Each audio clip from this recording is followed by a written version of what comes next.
kontradiksi antara keinginan untuk memperluas wilayah manajemen pembangunan dengan sejumlah menteri yang sangat besar, dan langsung berhadapan dengan fakta bahwa Indonesia akan mengalami stagflasi, itu pertumbuhan akan turun dan semua indikator makro memburuk, nilai tukar rupiah juga turun.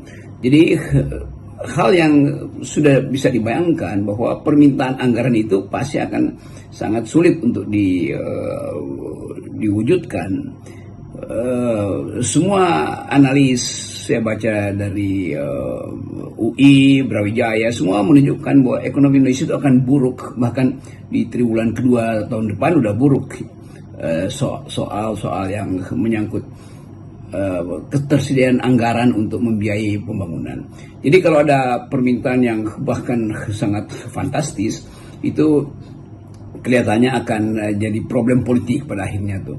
Dan bagi Presiden Prabowo, saya kira ini jadi beban baru karena dia harus menghitung ulang permintaan tambahan anggaran yang mungkin berkali-kali lipat dari 7 Kemenko itu. Bersamaan dengan itu dia harus berhemat, dan penghematan yang terjadi justru di bidang penyediaan makan siang gratis dan bergizi. Kan itu yang kita sebut sebagai lag antara apa yang dibayangkan tadinya bahwa Indonesia akan mulai memperbaiki gizi manusia Indonesia supaya SDM-nya kuat, dan pada saat yang sama ada kebutuhan untuk membangun infrastruktur. Jadi pilihan itu selalu terjadi, trade off antara membangun SDM dan membangun infrastruktur itu pasti terjadi karena batas dari ambisi politik adalah anggaran. Jadi sekali lagi kita mulai membayangkan kesulitan akan ada di depan mata kita. Semua hal yang tadinya dibayangkan prospektif dengan kabinet yang gemuk, pasti banyak hal yang bisa diselesaikan, tetapi penyelesaian itu membutuhkan anggaran, dan kemampuan negara untuk membackup seluruh permintaan Kemenko dan kementerian itu tentu sangat terbatas. Apalagi keadaan dari sekarang kita lihat daya beli, lalu sektor-sektor yang seharusnya menghasilkan pertumbuhan ekonomi justru melambat. Jadi semua hal yang pernah kita bayangkan akan dilakukan oleh Presiden Prabowo atau oleh Kabinet Prabowo hari ini justru akan jadi tempat orang berkeluh kesah saja tuh, karena anggaran tidak mungkin diambil dari bawah bantal ke masing-masing rakyat. Dan jawaban DPR juga sangat rasional, tunggu 3 bulan karena dalam upaya untuk memprediksi soal regulasi apa bisa dibuat aturan untuk penambahan anggaran. Tetapi dalam 3 bulan justru masalahnya bukan sekedar regulasi, tapi pendapatan negara yang diproyeksikan itu tidak bisa diperoleh. Jadi kita membayangkan ada di tempat Pak Yusril 9 miliar untuk anggaran 2025, itu artinya menurut Yusril Issam Mahendra itu tidak bisa bikin apa-apa. Jadi mungkin diperlukan tambahan 300 miliar untuk mengaktifkan Kemenko yang dipimpin Pak Yusril Issam Mahendra. Jadi sebetulnya ada hal yang rasional yang dimintakan oleh para menteri, tapi ada hal juga yang rasional yang harus dipertimbangkan oleh DPR, dan itu menyangkut tanda-tanda bahwa ekonomi Indonesia tidak mungkin membiayai kabinet yang sedemikian besar. Nah, kalau kita balik pada keadaan yang digambarkan oleh para analis yang mulai memunculkan sikap pesimisme yang rasional tentu, bahwa daya dukung ekonomi kita itu tidak mungkin membuat Indonesia bisa bertumbuh 8% seperti yang dibayangkan oleh Pak Prabowo. Dan kita mulai melihat bahwa apa yang pernah dijanjikan di dalam kampanye itu akan berat untuk diwujudkan, dan pewujudan itu sendiri sudah menjadi persoalan politik karena kapasitas Kimpres ini untuk memaksakan tuntutannya di DPR akan terhalang oleh kedudukan PDIP yang menguasai parlemen. Jadi kelihatannya akan ada, sebut aja tanda-tanda krisis politik sebetulnya, karena basis dari krisis politik selalu adalah perebutan anggaran. Nah, badan anggaran yang memungkinkan orang melobi itu pasti tidak secara mulus meloloskan lobby-lobby itu karena banggarnya sendiri dikuasai oleh PDIP. Jadi faktor-faktor ini yang memungkinkan kita melihat akan ada mungkin sedikit dinamika politik yang agak dramatis nanti di awal tahun nanti. Tapi sekali lagi itu adalah konsekuensi dari perpolitikan Indonesia yang eksekutifnya dikuasai oleh Kim Plus, sementara legislatifnya itu dominan secara hegemoni ada di dalam wilayah pengaruh PDIP. Tentu problem realnya adalah bagaimana mempertahankan kapasitas pemerintah untuk mewujudkan janji-janji mereka, dan pada saat yang sama koordinasi antara Kemenko dan Departemen Teknis pasti juga akan diwarnai oleh persaingan politik di antara partai-partai yang berbeda kepentingannya itu. Kan Kemenko itu membawahi beberapa departemen teknis yang isinya bukan homogen, itu banyak kepentingan partai di situ tuh. Kalau kita mulai melihat bagaimana misalnya persaingan di dalam Kemenko itu sendiri, itu langsung menunjukkan bahwa perebutan anggaran selalu akan mendahului kepentingan nasional bersama. Kalau Pak Prabowo menginginkan adanya makan siang gratis dan itu diutamakan sehingga harus berhemat di tempat yang lain, maka krisis pertama adalah siapa yang harus mengalah di dalam upaya untuk mewujudkan tema besar Pak Prabowo, yaitu membentuk manusia Indonesia sejak dari bangku sekolah. Kan ini proyek peradaban jangka panjang.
Jadi pasti akan terlihat bagaimana anggaran itu jadi bancakan atau jadi tempat perkelahian dalam tanda petik perkelahian politik di antara partai-partai yang menguasai departemen-departemen teknis.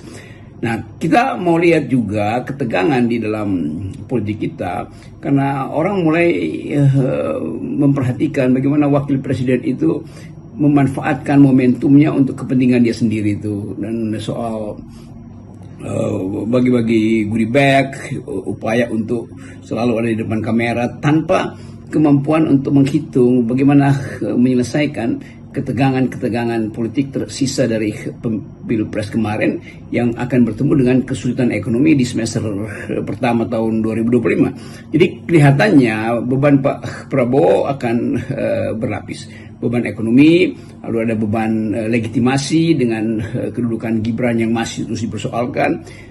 Ada lagi tambahan baru-baru ini kita dengar bagaimana Gerindra agak marah terhadap analisis internasional yang ditulis oleh majalah The Economist yang menganggap bahwa Presiden Prabowo tidak punya kapasitas. Kan itu juga akan membebani Presiden Prabowo karena bagaimanapun tatapan internasional itu selalu faktor di dalam mempengaruhi koordinasi makro dari pemerintahan Presiden Prabowo.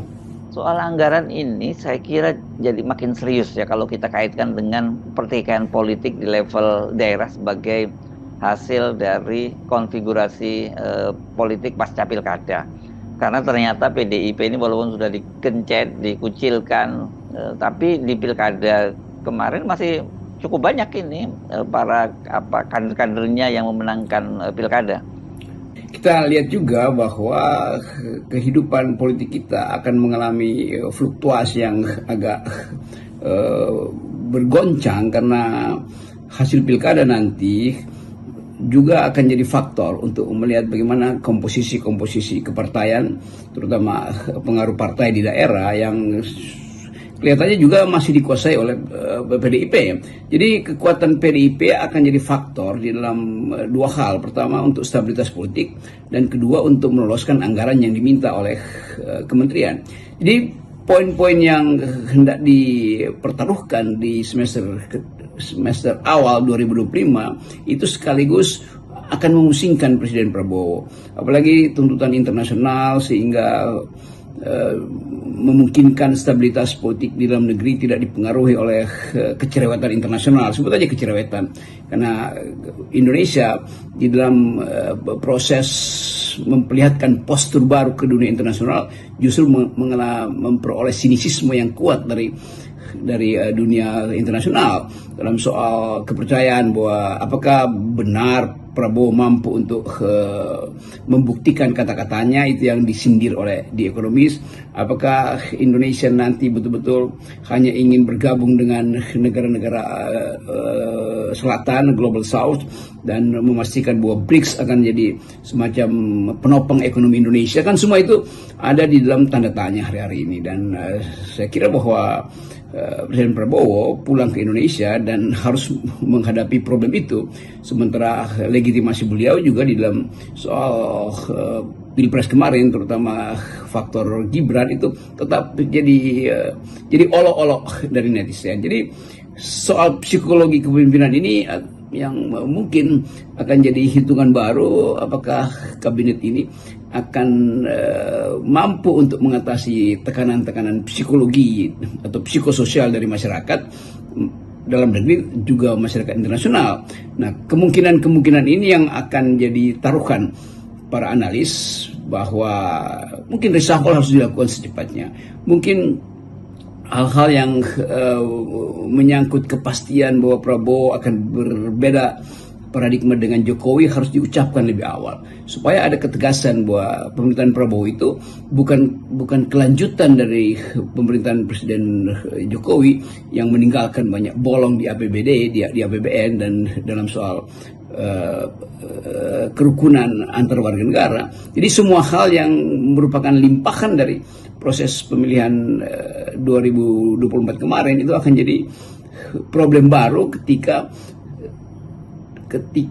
kabinet mulai masuk di dalam kehidupan teknokratis. Kan kehidupan teknokratis artinya ketersediaan fasilitas institusi maupun fasilitas anggaran sehingga problem-problem politik bisa diselesaikan. Nah, masalahnya justru problem politis itu akan muncul kembali ketika kehidupan teknokratis atau kapasitas teknokratis akan dibatasi oleh anggaran. Jadi kita masih akan menyaksikan bahwa politik Indonesia akan sangat dinamis bahkan di awal tahun 2025 nanti. Salam akal sehat, Bung. Ya, salam akal sehat.